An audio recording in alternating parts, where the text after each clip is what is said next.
Bus එක ආව හින්දා කොටස නැවතුණානේ. ඉතුරු ටික එතන ඉඳලා කතා කරන්න. මේ මොකද ඇත්තටම මේ ඔච්චර පුහුණුවක් දීලා රටවල් වල යන හවුස්මේට්ලට ඇයි මෙච්චර ප්‍රශ්න? එතකොට වැඩිපුර පැනලා ඉන්නේ කවුද? හවුස්මේට්ලා. අපේ ඒව දන්නේ නැද්ද? එතකොට ඒව එම්බසින් කියලා නැද්ද? අපි කියන්නම්. ඇත්ත. ලංකාවේ ඉන්න ඔයාලා මොනවද දන්නේ? මංගා සාක්ෂි සාධක සියලුම දේවල් තියෙනවා. ඒ වගේම තමයි විසිට් එකේ එන ඔයාලා කටපණ තියෙන්න ඕන කතා කරන්න. ඉගෙනගෙන තියෙනවනේ නේ. UAE එකෙන් වීසා එකක් ඇප්ලයි වෙන්නේ ඒ නීත්‍යානුකූල ඩොකියුමන්ට්ස් දුන්නොත් විතරයි. එහෙනම් මේ රටෙන් හෝ වෙන ඕනම රට දැන් ඕමානෙට යන්න මේ රුපියල් 65000ක් ඉල්ලලා තියෙනවා. සාක්ෂි තියෙනවා. ඊළඟට UAE එකට එන්න පොඩි ළමයින්ට මේ කටපාඩම් කරන්න දෙනවා වගේ පේපර් එකක් දීලා තියෙනවා.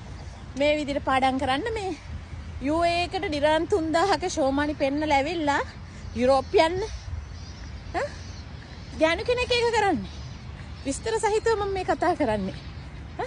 එහෙම කොහොමද? එතකොට ඒකේ එයාපෝට් එකෙන් මොකද හිතන්නේ? එච්චරවත් උගත්කමක් නැද්ද ඒ එයාපෝට් එකේ ඉන්න ගෑනු කෙනාට? මම නම් දැකලා නැහැ. දැක්කත් මම බයත් නැහැ. කතා කරන්න. ඇත්ත කතා කරන්න බිමේ ඉඳ ගන්නයි එදා ඉඳලා මම බය නැති ගැහණියේ. ඔයගොල්ලෝ එකතු වෙන්න ඕන. මේක නවත්තන්න මට අනුරාධ නංගිට මෙහෙ ඉන්න දෙන්නෙක්ට ඒක කරන්න බෑ. ඇත්තටම ලංකාවේ අය එකට එකතු වෙන්න ඕන. එහෙම නැත්නම් මේ වල්පල් ඒව නෙවෙයි ෂෙයාර් කරන්න ඕන වැදගත් වීඩියෝ. ඔයගොල්ලෝ දැන් හරියන්නේ ඒක මතක තියාගන්න. ලංකාව ඔච්චර පහළට ගිය ඔයගොල්ලොන්ගේ වැඩ හින්දාමයි. ඔයගොල්ලෝ වැරද්ද දුටු තැන වැරද්දට කතා කරේ නැති එකට බියගුළු කමට කොන්දක් නැහැ. ඇත්තටම ගෑනු වෙලා පිරිමි ගොඩකට වැඩිය අපිට කොන්ද තියෙනවා කෙලින් කතා කරන්න. අන්න ඒ හින්දා අතරතරේ කතා කරනවා. මැරෙන්න එක සැරේයි. මැරෙන්න බය නැහැ. කාගේවත් නම් ගම් කියලා නැහැ. වැරද්ද කතා කරලා මැරෙනවා නම් ඊට වැඩිය සහනයක් වෙන කොහෙද? ඒතර ළමයි ආඩම්බර වෙයි. අපේ අම්මා අපේ මිනිස්සු වෙනුවෙන් කතා කරලා තමයි මැරුණේ කියන එකට. අන්න ඒක එහෙම හිතන්න. කොහොමද එඩිටර කෑනුකෝ? ඇයි බය? කොල්ලොන්ට නම් කට ගහලා අඩිපොලේ ගහලා එන්න පුළුවන්. එහෙම වෙච්ච ළමයිනුත් මාත් එක්ක කතා කරලා තියෙනවා. මට සාක්ෂි සාධක තියවලා දන්නවනේ. මං කවදාවත් සාක්ෂියක් නැතුව කිසි දෙයක් කතා කරන්නේ නැති ගෑණියෙක් කියලා. ඒ හින්දා කොන්දක් කෙලින් තියන් වැඩ කරන ගෑණියක් වෙන්න සිංගල් මදර්ලා ඉන්න ඕනේ තරම්. බය වෙන්න එපා. ඔය ඔයාලගේ ලයිෆ් එක. ඔයාලට කන්න බොන්න දෙන්න කවුරුවත් නැහැ. ඒ හින්දා උන්ට ඇති අදාළතාවයක් නැහැ. මෙහෙ ඇවිල්ලා මොනව කරා? මේ ඇයි විසිට් එකේ එන අපේ ගෑනු රත්තවන්ද? ඔය ගෑණිය අහන්නේ මේ ගණිකා වෘත්තිය කරන්න UAE එනවා කියලා. එතකොට ඔය එයාපෝට් එකෙන් මේ පිට වුණු නීති විරෝධී වැඩ කරපු අය. එතකොට කොහොමද?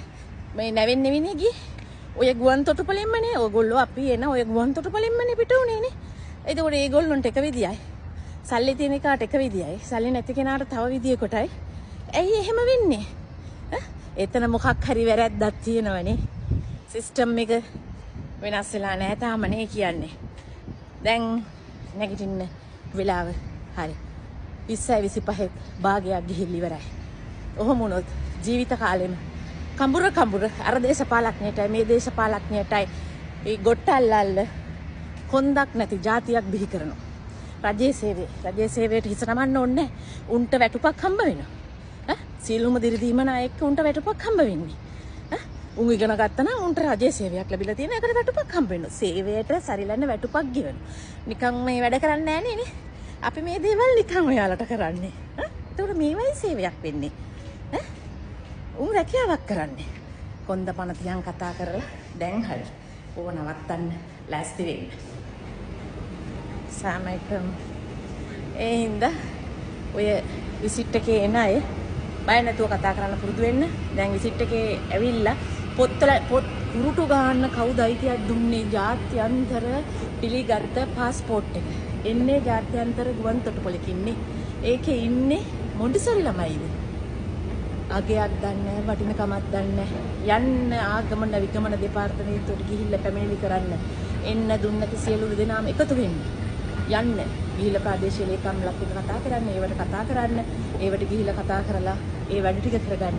දැන් ඔය පොඩි ළමයි ඉන්න අයට එන්න දෙන්න හැයි කියලා කියනවා. එනකොට ඔය ඇවිල්ලා ඉන්නේ. මමත් මාස 6 පුතා දාලා තමයි මම මේ සෞදි ගියේ. ඉතින් වොමනාවත් අවශ්‍යතාවයේ තියෙන කෙනා යනවා බඩ ගාගෙන හරි. ඒක ඔයගොල්ලන්ට නවත්තන්න බෑ. අනිවාර්යෙන් මේ සිස්ටම් එක නැවැත්විය යුතුයි. නවතිනකම් මම බලාගෙන ඉන්නවා කතා කරනවා. ඌට වැඩිය මම පොඩ්ඩක් මේ ඔෆිස් එකේ හින්දා සැර අඩුයි. දන්නවනේ මගේ ශෛලිය. අදාළ නැහැ. ඊළඟ දවසේ නම් ගම් පින්තූරත් එක්ක දාන්නේ.